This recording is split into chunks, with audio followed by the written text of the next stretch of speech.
Howdy my totalies, always Tubular Gamers, we're back with, you guessed it, another video, and I got an interesting one for you, a topic that might get some of you talking. Today we're going to be talking about some of the best games with no story whatsoever, you know? Video games and stories usually go pretty hand in hand. A lot of the greatest games have really compelling stories, a lot of the greatest entertainment or media have very compelling stories, characters, synopsis, world building, etc.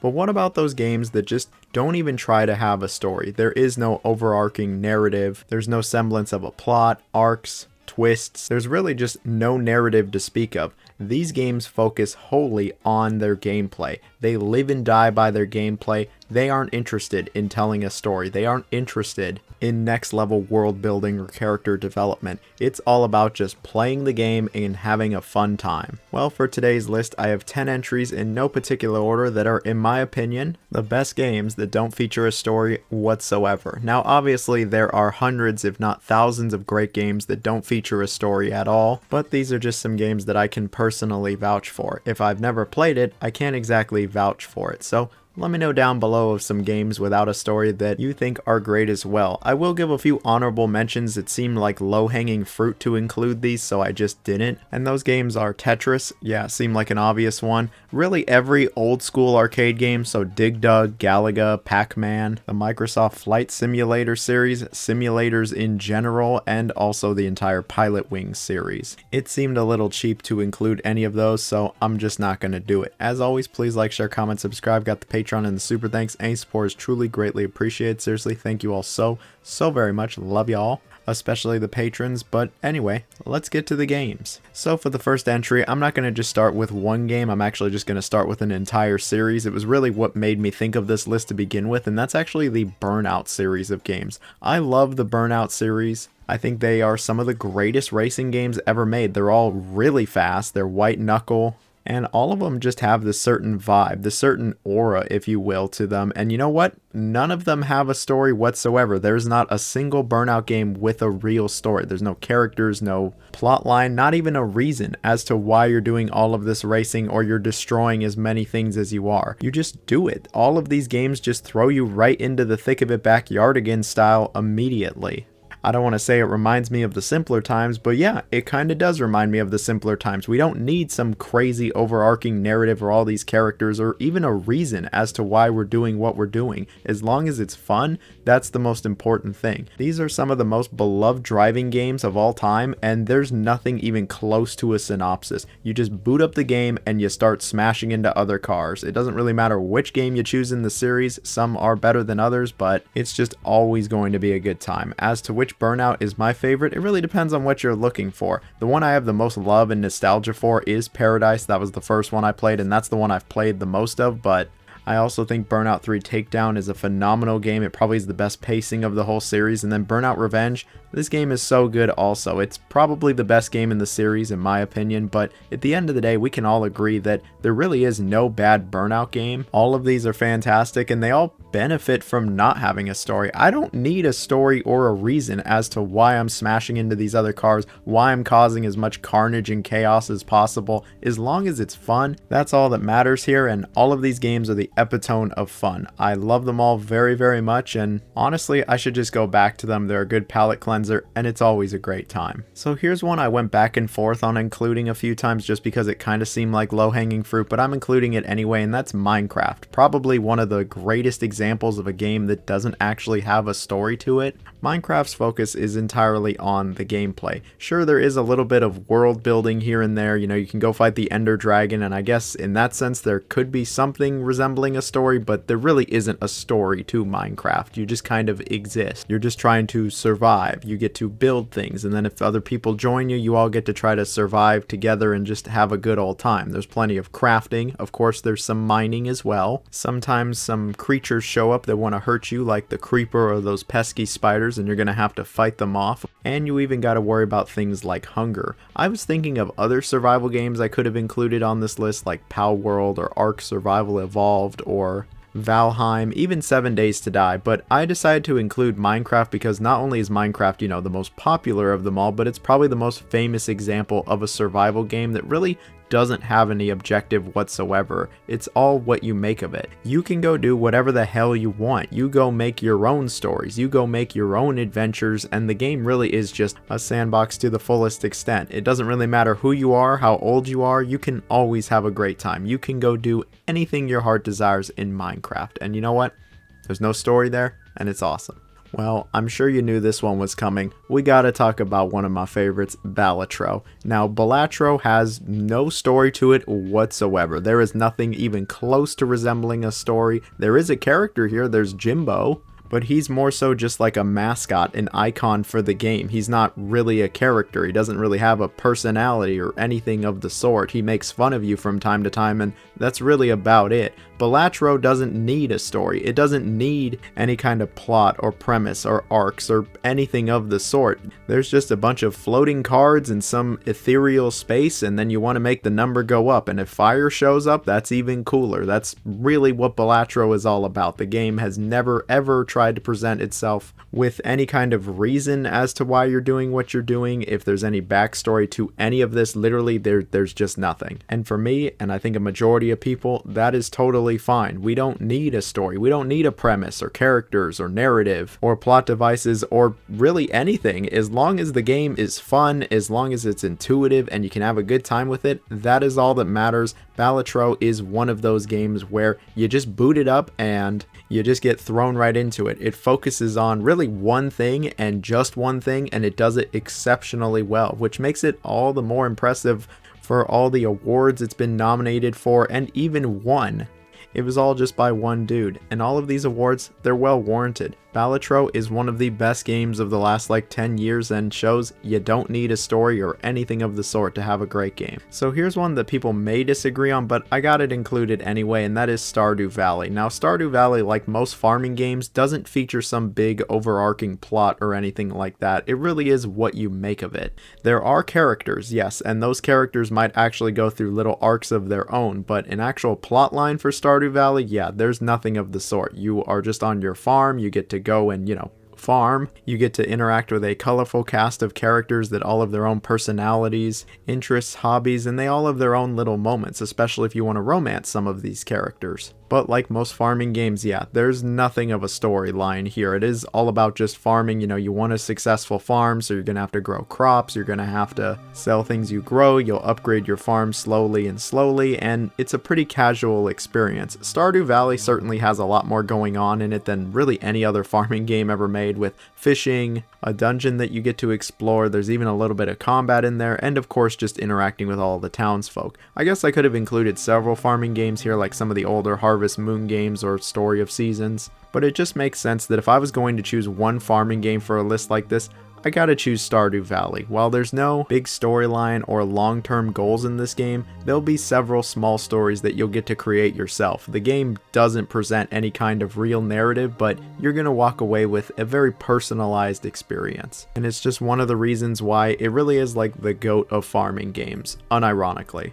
Now, while I mentioned simulators in the honorable mentions, I'm still going to include this series, and that is the Sims series. Now, I don't think I've ever actually spoken about The Sims once on the channel, but I like The Sims. I never got crazy into it like some people did, but I've always had some fun with these games, and there's no story, there's no narrative whatsoever when it comes to this franchise, at least for the mainline games. I know for the spin-offs there actually are stories, characters, plot lines, etc., but when it comes to, Sims 1, Sims 2, Sims 3, and of course Sims 4, there's really nothing here. It's all about creating your own story, your own narrative. You get to create your own sim, your own family, characters, environment, etc. Of course, you want to, try to keep your sim alive, actually. There are plenty of things you have to worry about. You want to keep them happy. You want them to live and prosper. So there are, actual objectives, but story, a plot, no, you won't find any of that with The Sims, and I think that's fine with most people. I don't think anybody really plays the mainline sim games and go, gosh, I wish there was a main story. I wish there was an overarching narrative with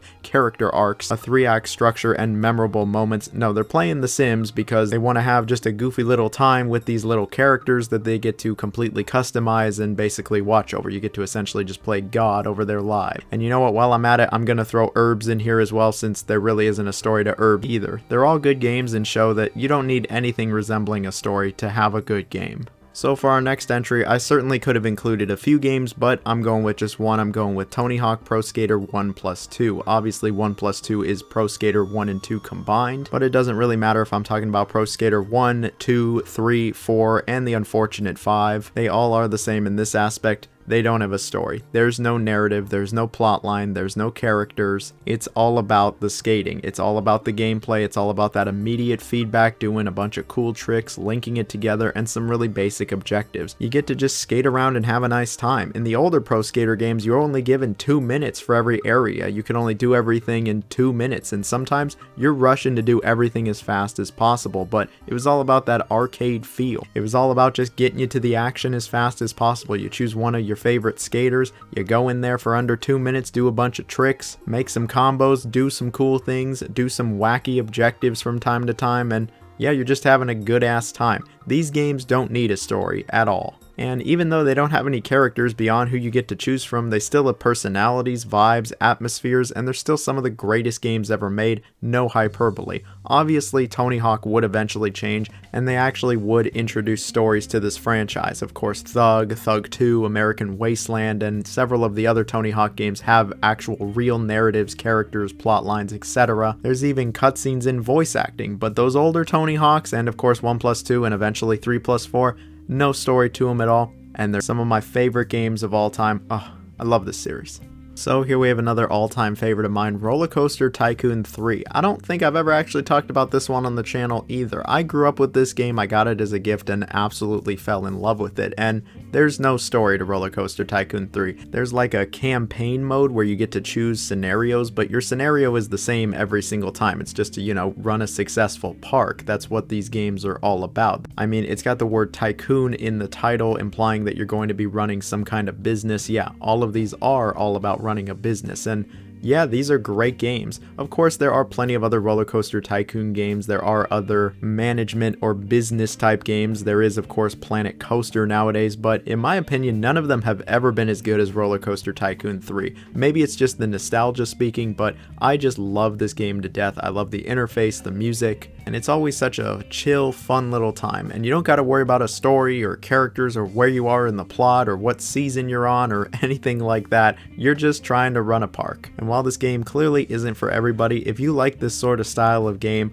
Roller Coaster Tycoon 3 really is like the best of them all. And I think it's another one of those prime examples where you really don't need a story in a game for it to be a good game, or a great game even. As long as the game is fun, as long as it's got a solid enough foundation when it comes to the gameplay, if it's got interesting or engaging mechanics, that's all that really matters. I put way more time into this than I have of many other games, and I didn't once think about what's the story, what's the premise, what's the purpose behind all of this. No, I just wanted to create my own little roller coaster park, my own little theme park, and have a good old time. What is nice also is that the game is widely available. It was actually recently re-released, so if you haven't tried this one and you like this type of game, it's a classic for a reason.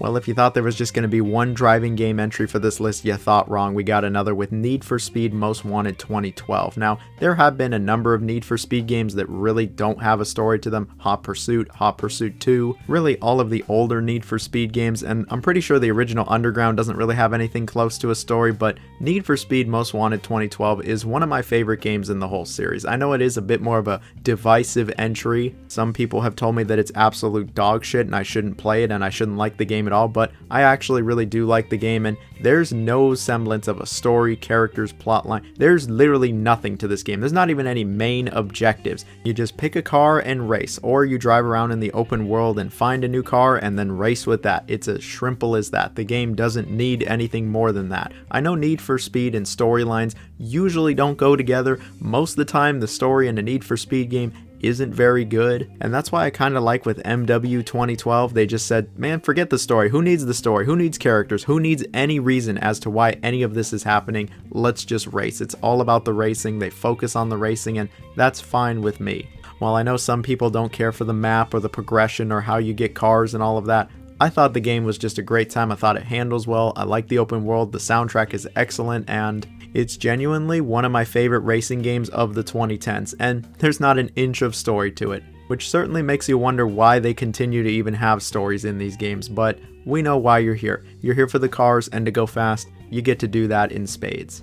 Well, I got another entry where I'm not just choosing one game, I'm actually choosing an entire series, and I'm going with the Animal Crossing series. This is another famous example of a game or series of games that doesn't need a story. It's all about what you, the player, create. You create your own stories. Obviously, there are plenty of characters in Animal Crossing, from Tom Nook and all of the other shopkeepers to, of course, the many neighbors that you can have, but in actual plot, you won't find anything of the sort in the Animal Crossing franchise. From that original game all the way up until the latest game, yeah, there's nothing. The closest thing you have is that you're brought into a village, town, island, etc., and that's really it. There's nothing even close to any kind of narrative, and that's kind of what I've always loved about Animal Crossing. Like Sims, like Stardew Valley, you get to really forge your own relationships, you get to create your own little moments and stories, and ultimately just have a really personalized experience. How you play Animal Crossing, the things that happen in your game, are not going to happen for any other person. Everybody's got their own individualized little experience, and it's just one of the reasons that this series is so great. This is something that I hope they never change. I don't ever want Animal Crossing to have anything close to a plot or narrative. If anything, I hope the focus just goes to more and more shopkeepers, villagers, and just animals in general, because it's always been one of my favorite aspects of this series. I know a lot of people don't care for Animal Crossing because it's too relaxing, it wastes too much of your time, but man, it doesn't get much more cozy than Animal Crossing, like in gaming, and it never needed an objective or a story to make that happen. Well, somehow we're already at the last entry for today. I guess it's a bit of a shorter list, and I have Ikaruga. Now, I was thinking about some of the best games without a story, and Ikaruga was one that came to mind pretty quickly. Shmups in general don't really usually have a story to them, especially the older ones, but when thinking about which one to include for this list, I had to go with Ikaruga. Ikaruga is one of my favorite games of all time. It is easily my favorite shmup of all time. I just don't think they ever made them any better than this. And there doesn't really seem to be any kind of discernible story here. Sure, some text shows up here and there, but it really doesn't mean a damn thing. It's all about just getting you into the action and you just start blasting shit immediately. Ikaruga isn't a particularly long game, but it's as hard as it gets. It is balls to the walls difficult, and you're going to be trying over and over and over, and thanks to that difficulty, the game actually does become quite a bit longer. It's another one of those games that really focuses on just doing one thing and being as good as possible. Kind of like Balatro, it focuses wholly on being the best shmup that it possibly could be, where you're switching between black and white to destroy everything, and that's really the entire hook of the game. That is why you play this game, and it is immensely satisfying is all I will say. It's also more widely available. I know it originally was a Dreamcast game, but I'm pretty sure it's on modern consoles nowadays as well, and at the very least it is on Steam.